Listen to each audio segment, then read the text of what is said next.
کہ اگر مشکلات سے نجات چاہتے ہو، اگر تکلیف سے نجات چاہتے ہو، اگر ظلمات سے، اندھیرے سے، ڈارکنس سے نجات چاہتے ہو تو کیا کرو؟ اللہ کی ولایت کے سائے میں آ جاؤ، اللہ کو بھی مانو، ورسولہ، نبی کو بھی مانو، والذین آمنوا الذین یقیمون الصلاۃ ویؤتون الزکاۃ وہم راکعون، حالت رکوع میں زکات دینے علی کو بھی مانو۔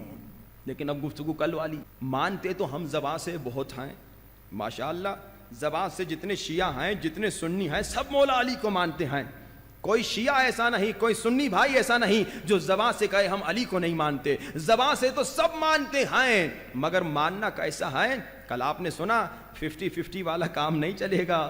ہم کس انداز سے مانتے ہیں؟ ہم اس انداز سے مانتے ہیں کہ 10% مولا کی اطاعت کر لی، 90% دوسروں کی اطاعت کرتے ہیں۔ اگر مولا کو صحیح 100% مانو گے، یعنی 100% اطاعت کرو گے، تب تمہیں مشکل سے نجات ملے گی۔ یہ 50%، 20%، 30% سے کام نہیں چلے گا۔ ہماری زندگی کا ماحول یہ ہو چکا ہے کہ ہم سب کو خوش کرنا چاہتے ہیں، اس کو بھی خوش کریں، اس کو بھی خوش۔ البتہ میں یہ بات بھی کہتا چلوں، آپ یہ نہ کہیے گا کہ مولانا صاحب نے یہ عجیب غریب پیغام دیا کہ سب سے لڑتے رہو۔ میں کوئی لڑائی کا پیغام نہیں دے رہا، حدیث ہے، روایت ہے کہ مومنین کو خوش کرو، انسانوں کو خوش کرو، بلکہ حیوانوں کو خوش کرو، بلکہ درختوں کو خوش کرو۔ حدیث ہے، روایات ہیں کہ مومن بھائی کو خوش کرو، بہت ثواب ہے۔ اسی طرح اپنے مسلمان بھائی کو اگر مشکل میں ہے تو اس کو خوش کرو، مشکل سے نکالو۔ اسی طرح کوئی حیوان ہے، اسے بھوک لگ رہی ہے، اسے کھانا دو، اسے خوش کرو۔ اسی طرح کوئی درخت ہے، اسے پانی دو، اسے خوش کرو، سب کو خوش کرو۔ اور بلکہ روایات میں ہے کہ مرد اپنی بیوی کو خوش کرو۔ اتنی عبادت ہے، اتنا ثواب ہے کہ آپ تصور نہیں کر سکتے۔ اپنے بچوں کو خوش کرو، اپنی بیٹی کو خوش کرو، اپنے بیٹے کو خوش کرو، اپنے ماں باپ کو خوش کرو۔ کئی حدیثیں، کئی روایات ہیں، مگر یاد رکھنا جہاں تمہارے دوست کی خوشی، جہاں تمہارے بھائی کی خوشی میں، جہاں تمہاری بیوی کی خوشی میں، جہاں تمہارے بچے کی خوشی میں، جہاں تمہارے ماں باپ کی خوشی میں اللہ کی ناخوشی ہے، وہاں بچے کو خوش نہیں کرنا، وہاں بیوی کو خوش نہیں کرنا، وہاں خدا کو خوش کرنا ہے۔ بیوی کو راضی رکھو، دوست کو راضی رکھو، اسی طرح ماں باپ کو راضی رکھو، بچوں کو راضی رکھو، پڑوسیوں کو خوش رکھو، مگر یہ دیکھنا خوشی کا معیار یہ ہو کہ خدا خوش ہو رہا ہے اس کام سے، نبی خوش ہو رہے ہیں اس کام سے، علی خوش ہو رہے ہیں اس کام سے۔ مگر ہمارا کیا حال ہے؟ ہم یہ نہیں دیکھتے کہ اللہ خوش ہو رہا ہے یا نہیں، بیوی خوش ہو رہی ہے چاہے وہ حرام کام کہہ رہی ہے مان لیتے ہیں، بچہ خوش ہو رہا ہے چاہے وہ رشوت لینے کے لیے ہمیں مجبور کر رہا ہے مگر ہم مان لیتے ہیں، دوست خوش ہو رہا ہے چاہے اس دوست کی خوشی میں نماز قضا ہو رہی ہے اس کو خوش کر لیتے ہیں، مان لیتے ہیں، اللہ کو ناراض کرتے ہیں۔ بالکل خوش کیجئے دوست کو، اس میں کوئی شک نہیں، بالکل رشتہ داروں کو، پڑوسیوں کو خوش کیجئے، بلکہ جیسے میں نے کہا بہت ثواب ہے، بیوی بچوں کو خوش کرنے کا تو بہت زیادہ ثواب ہے، مگر یاد رکھیے پہلا معیار یہ ہو جب ان کی خوشی اور اللہ نبی علی کی خوشی ٹکرا رہی ہے تو میں نے اللہ نبی علی کی خوشی کو خوش رکھنا ہے، نہ یہ کہ اپنی بیوی بچوں کی خاطر اللہ نبی علی کو ناراض کروں۔ میں نے پہلے اللہ کو خوش کرنا ہے، پہلے نبی کو خوش کرنا، پہلے علی کو خوش کرنا۔ اچھا، اور دوسری بات آپ کو بتاؤں، جب آپ اللہ نبی علی کو خوش کریں گے نا، ان کی خوشی کی وجہ سے آپ کی بیوی بچوں کے ساتھ زندگی بھی خوش ہو جائے گی، کیونکہ نہ اللہ کہتا ہے بیوی سے لڑو، نہ نبی کہتا ہے بیوی پر سختی کرو، نہ مولا علی کہتے ہیں کہ بیوی کے ساتھ اچھا نہ چلو، بلکہ اللہ بھی کہہ رہا ہے بیوی سے پیار کرو، نبی بھی کہہ رہا ہے بیوی سے پیار کرو، علی مولا بھی کہہ رہے ہیں کہ بیوی کی خدمت کرو۔ ایک عجیب و غریب روایت ہے، ایک مرتبہ اللہ کے رسول آ گئے، اللہ کے رسول نے دیکھا مولا علی بیوی زہرا کی مدد کر رہے ہیں اور عمل سے بتا رہے ہیں آپ بھی گھر میں اپنی بیویوں کی مدد کیجئے، اس میں کوئی گناہ نہیں، اس میں کوئی حرج نہیں، مگر جو نظر آیا بیوی کی خاطر، بیوی کہتی ہے میں شادی میں جانا چاہتی ہوں، وہاں پر مکس شادی ہے، میک اپ کر کے بھی جاؤں گی۔ اب بیوی جب اصرار کرتی ہے تو میاں کہتا ہے اگر بیوی کو منع کروں تو بیوی ناراض ہو جائے گی، مگر جب یہ مرد اپنی بیوی کو ایسی شادی میں جانے کی اجازت دے رہا ہے جہاں پر مکس شادی ہو رہی ہے یا جہاں پر یہ میک اپ کر کے جا رہی ہے اور وہاں پر نامحرم آ رہے ہیں یا نامحرم ریکارڈنگ کر رہے ہیں یا نامحرم فوٹو نکال رہے ہیں تو یہ شخص اپنے اس عمل سے خدا کو بھی ناراض کر رہا ہے, نبی کو بھی ناراض کر رہا ہے, علی کو بھی ناراض کر, اور نقصان بھی خود اس کا ہی ہوگا. اسی کی بیوی کی ویڈیوز اور تصویریں نکال کے لوگ پتہ نہیں کہاں کہاں آج کل یہ بنا دیتے ہیں اور لگا دیتے ہیں, تو اسی کی بیوی بیٹی کی تصویریں پوری دنیا میں پھرتی رہیں گی. یعنی نقصان تمہارا ہے اگر تم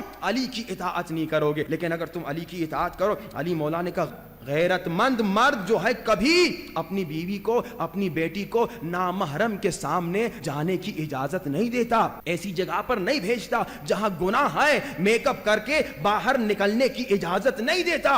اگر آپ علی کی اطاعت کریں گے, اگر نبی کی اطاعت کریں گے تو مشکل آپ کی ختم ہوگی.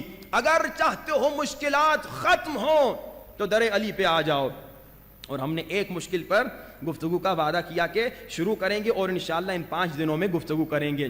وہ ہے نفس امارہ. یہ نفس امارہ بڑا خطرناک ہے. یہی نفس امارہ زندگیوں کو تباہ کرتا ہے, یہی نفس امارہ ذلیل و خوار کرتا ہے, یہی نفس امارہ آپ کی تمام دنیا کی خوشیوں کو تباہ کرتا ہے. اور اللہ کے رسول نے فرمایا لوگوں نفس امارہ سے جنگ جہاد اکبر ہے. ایک شخص تھا جنگ سے واپس آ رہا تھا, خون بہ رہا ہے پورے بدن سے, زخمی ہے. اللہ کے رسول نے کہا مرحبا تو جہاد اصغر کر کے آ رہا ہے, ابھی تم نے جہاد اکبر کرنا ہے. وہ حیران ہو گیا, کہا یا رسول خدا میں اپنی جان دینے گیا تھا, ٹکڑے ٹکڑے ہو کر آیا ہوں, بدن سے خون بہ رہا ہے, اگر یہ جہاد اصغر ہے تو جہاد اکبر کیا ہے؟ اللہ کے رسول نے فرمایا جہاد اکبر اپنے نفس سے لڑائی ہے. اپنا نفس جو تمہیں گناہ کی طرف لے جاتا ہے, اپنا نفس جو تمہیں برائی کی طرف لے جاتا ہے, اپنا نفس نفس امارہ جو تمہیں حرام پیسے کی طرف لے جاتا ہے. قاضی شرح کون تھا؟ قاضی شرح وہ تھا جب اس کے پاس یزیدی فوجی آئے اور انہوں نے کہا لکھ دے کہ حسین واجب القتل ہے, قاضی تھا نا, تو اس نے سب سے پہلے پتھر اٹھا کے اپنی پیشانی پہ مارا. ارے کمبختوں میں کیسے لکھوں حسین واجب القتل ہے, زہرا کا لال ہے, نبی کا نواسا ہے. تو نفس امارہ آ گیا. یزیدیوں نے کہا ٹھیک ہے تمہاری مرضی, یہ پیسے ہم کسی اور قاضی کو دے دیں گے, کوئی اور لکھ دے گا. اب نفس امارہ آ گیا, اندر بیٹھا ہوا تھا, ایکٹیو ہو گیا. نفس امارہ نے کہا ارے یہ تو حسین کو ویسے ہی قتل کرے گا یزید, تمہارا نقصان یہ ہوگا کہ یہ پیسے تمہیں نہیں ملیں گے, یہ پیسے کسی اور کو چلے جائیں گے. اب دیکھیے کتنی مرتبہ ہماری زندگی میں ایسا ہوتا ہے کہ بھائی کسی کے پاس کوئی آ جاتا ہے, کہتا ہے یہ رشوت لیجئے فلاں غلط کام کے لیے سائن کر لیجئے, تو وہ بیچارہ شخص یہی سوچتا ہے نا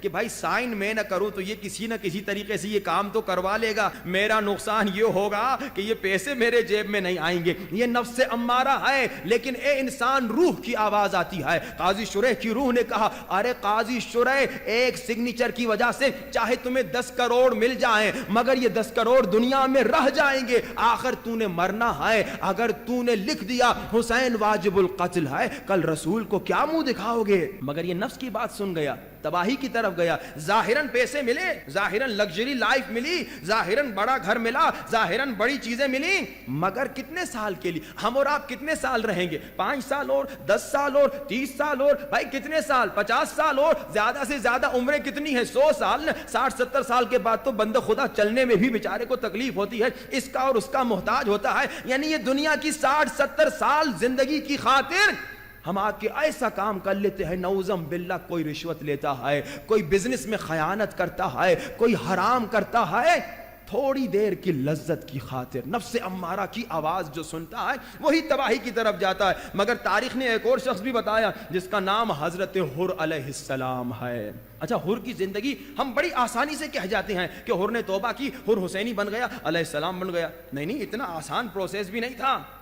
تھوڑی دیر تصور کیجئے, آپ بلینر ہیں, جتنے بیٹھے ہوئے آپ کھرب پتی ہیں, کوئٹہ کے کھرب پتی لوگ ابھی آپ یہاں میرے سامنے بھی, تھوڑی دیر تصور کیجئے, بڑے بڑے بنگلوز, بڑے بڑے گھر, سوئٹزرلینڈ میں آپ کے ولاز, لنڈن میں آپ کے گھر, ویسے ہوتے تو نواز شریف کے علاوہ کسی کے پاس اتنی چیزیں نہیں ہیں, مگر تھوڑی دیر تصور کیجئے یہ ساری چیزیں آپ کے پاس ہیں. تھوڑی دیر کے لیے اچانک آپ کو بتایا گا یہ سب چھوڑو, یہ سب یزیدی مال ہے, یہ سب یزیدیت ہے, یہ سب یزید کا مال ہے, چھوڑ دو. اگر تمہیں حسین کی طرف آنا ہے بڑے بڑے گھر چھوڑ دو, بڑے بڑے ویلاس چھوڑ دو, بڑی بڑی گاڑیاں چھوڑ دو, یہ جو مزے مزے کے کھانے کھاتے ہو ان سب کو کھانا چھوڑ دو. اب یہ سوچئے کیا آسان منزل ہے کہ آپ اچانک سے چھوڑ سکتے ہیں. مگر حور نے اچانک سے چھوڑ دیا. پوری رات سوچ, یہاں نفس کی آواز آ رہی, نفس سے امارہ کہہ رہا ہے حور حسین کے پاس پیاس ہے, حور حسین کے پاس بھوک ہے, حور حسین کے پاس قتل ہے, حور حسین کے پاس جائے گا, یہ ساری چیزیں لے لی جائیں گی, یہ گھر چلا جائے گا, یہ پیسہ چلا جائے گا, یہ دنیا چلی جائے گی, یہ لگژری لائف چلی جائے گی, قتل ہو جائے گا, مارا جائے گا. آج یہ ہوتا ہے یا نہیں؟ حق کی بات جب کوئی کہنا چاہتا ہے, کیا یہ خیال ذہن میں آتا ہے یا نہیں؟ جب آپ نصیحت کرنا چاہتے ہیں, جب آپ امر بالمعروف کرنا چاہتے ہیں, نفس امارہ آ کے کہتا ہے یا نہیں, ارے چھوڑ دو, اگر یہ کام کرو گے تو بھائی مشکلات ہوں گی, امر بالمعروف کو چھوڑ دو. ارے حسین نے قربانی دی امر بالمعروف کے لیے, مگر آج ہم کہتے چھوڑ دو, نقصان ہو جائے گا. بس یہی نفس امارہ کا خیال حور کے پاس آیا, حور چھوڑ دے, نقصان ہو جائے گا, حسین کے پاس نہ جانا, حسینی نہ بننا. مگر روح کی آواز آئی, اے حور کتنے سال دنیا میں رہو گے, اے حور آخر تو مرنا ہے, اے حور جب مرو گے 70 سال کے بعد وہ ابدی زندگی ہے, یہ دنیا 70 سال ہے, والآخرۃ خیر و ابقا, وہ ابدی حیات ہے, وہ ابدی زندگی ہے. تو 70 سال کی خاطر ابدی زندگی تباہ کرنا چاہے. کہا میں یہ نہیں کر سکتا. پھر روح نے کہا, اے حور کیا تو بھول گیا جب حسین نے کہا کہ تیری ماں تجھ پر روئے تو چپ ہو گیا, اور تو نے کہا حسین میں تیری ماں کو کچھ نہیں کہہ سکتا. اے حور جس کی ماں کو تو کچھ نہ کہہ سکا اس کو تو شہید کرے گا, جس کا کلمہ پڑھ رہا ہے محمد رسول اللہ, اس کے نواسے کو تو شہید کرے گا. حور نے روح کی آواز سنی, نفس کو شکست دی. تو حور علیہ السلام, آسان پروسیس نہیں تھا, بہت مشکل پروسیس تھا, اور حور بھی کوئی معمولی گنہگار نہیں تھا. کیا ہم میں سے کوئی ہے جو بی بی زینب کو جس نے رلایا ہو؟ عام طور پر تو نہیں ہے, البتہ کچھ اعمال ہیں جس کی وجہ سے بیوی کو دکھ ہم دیتے ہیں نعوذ باللہ, لیکن ظاہراً ہم لوگوں نے بی بی زینب کو نہیں رلایا. حور وہ تھا جس نے جب راستہ روکا تو بیویوں نے گریہ کیا. اچھا یہ بتائیں, کیا ہم میں کوئی ہے جو بی بی سکینہ کی یتیمی کا سبب ہو؟ ہرگز نہیں. مگر حور نے راستہ روکا, مولا نے کہا ہمیں جانے دو, حور نے راستہ روکا, سکینہ کی یتیمی کا سبب ہے حور, اتنا بڑا گنہگار. مگر جب اس نے نفس کو شکست دی, اتنا عظیم بن گیا, اتنا عظیم بن گیا کہ علیہ السلام بن گیا. نہ صرف یہ بلکہ یہ معجزہ سنیے, حضرت حور کا معجزہ, حضرت حور علیہ السلام کا معجزہ. ایک عالم دین کہتے ہیں دیکھیے کتنی طاقت ملتی ہے انسان کو, یہ آپ کو بھی مل سکتی ہے جب انسان نفس کو شکست دے. ابھی آپ نے سنا قاضی شرح ذلیل ہو گیا, عمر ابن سعد ریاست طلبی کی خاطر, نفس کی اطاعت کی خاطر ذلیل ہو گیا, شمر پیسے کی لالچ کی خاطر ذلیل ہو گیا. یہ سب وہ تھے جنہوں نے نفس کی بات سنی, مگر حور وہ تھا جس نے نفس کو شکست دی. اللہ نے کیا مقام دیا. ایک عالم دین کہتے ہیں میں بہت بیمار تھا, میرے دوست نے کہا ہم تمہیں حضرت حور کے حرم میں چھوڑتے ہیں, ہم تمہیں حضرت حور کے حرم میں چھوڑتے ہیں. یہ عالم کہتے ہیں میں اکیلا تھا, کوئی نہیں تھا حضرت حور کے حرم میں. تھوڑی دیر گزری, میں نے دیکھا ایک خاتون آئی, ایک مومنہ خاتون چادر میں, اس کے ساتھ ایک چھوٹی سی بچی گود میں تھی جو فالج تھا, بچی کو پیرالائز بچی تھی. یہ خاتون آتی ہے, مومنہ حضرت حور کی زری کی طرف دیکھیے انسان جب نفس کو شکست دے اللہ کتنی طاقت دیتا ہے اسے. یہ مومنہ آئی حضرت حور کی زری کے سامنے, اور اس مومنہ نے 3 مرتبہ ایک جملہ کہا. کیا کہا؟ یا کاشف الکرب عن وجہ الحسین اکشف کربی بحق مولاک الحسین, یا کاشف الکرب عن وجہ الحسین اکشف کربی بحق مولاک الحسین, یا کاشف الکرب عن وجہ الحسین اکشف کربی بحق مولاک الحسین. کیا مطلب کہ اے حسین کو خوش کرنے والے. جب حور نے توبہ کی, جب حور نے نفس کو شکست دی, حسین خوش ہو گئے. جب ہم بھی توبہ کرتے ہیں حسین خوش ہوتے ہیں. آئیے مولا حسین کو خوش کریں. اے حسین کو خوش کرنے والے حور, تجھے تیرے مولا حسین کا واسطہ میری بچی کو بھی شفا دے, مجھے بھی خوش کر دے. صرف 3 مرتبہ اس مومنہ نے یہ جملہ کہا. یہ عالم دین کہتے ہیں یہاں میں نے دیکھا بچی گود سے کودی, فالج تھا بچی کو, پیرالائز تھی, اور چلنے لگی. عالم دین کہتے ہیں مجھے بھی ہمت ہوئی, میں بھی آگے گیا, میں نے بھی کہا یا کاشف الکرب عن وجہ الحسین اکشف کربی بحق مولاک الحسین.